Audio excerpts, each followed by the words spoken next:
L'Organisation des Nations Unies demande sa libération immédiate. Le magnat de la presse et militant pro-démocratie Jimmy Lai a été condamné à 20 ans de prison par un tribunal de Hong Kong. L'homme âgé de 78 ans est reconnu coupable de collusion avec l'étranger et publication séditieuse.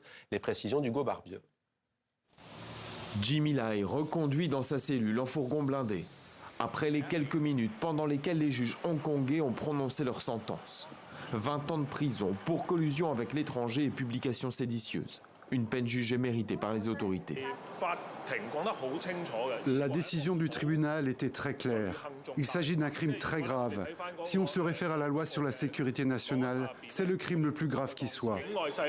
Quant à savoir si cela servira d'avertissement ou de moyen de dissuasion pour les forces étrangères, cela ne fait aucun doute. Une condamnation lourde en forme de menace. Pour ses proches rassemblés devant le tribunal, c'est la sidération à l'annonce de la sanction. Pour cette journaliste qui tient à dissimuler son visage, la liberté de la presse n'existe plus à Hong Kong. Même avant le verdict rendu aujourd'hui, l'industrie pratiquait déjà une autocensure constante. À présent, après ce verdict, je pense que l'impact qu'il aura sur cette industrie est évident pour tout le monde. Jimmy Lai, 78 ans, a déjà purgé 5 ans derrière les barreaux. Fondateur du tabloïd pro-démocratie Apple Daily, fermé après plusieurs perquisitions, ce magnat des médias et féroce opposant au régime symbolisait la liberté d'expression à Hong Kong.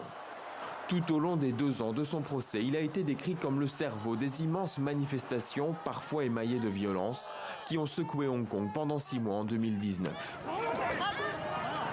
Cette vague de contestation avait notamment conduit Pékin à imposer une législation extrêmement sécuritaire. Nous constatons que Hong Kong est tombé à la 140e place du classement mondial de la liberté de la presse établi par RSF.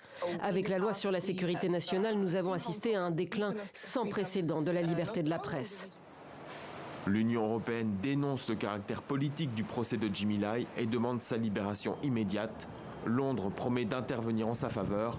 Pékin, de son côté, dit rejeter les ingérences étrangères.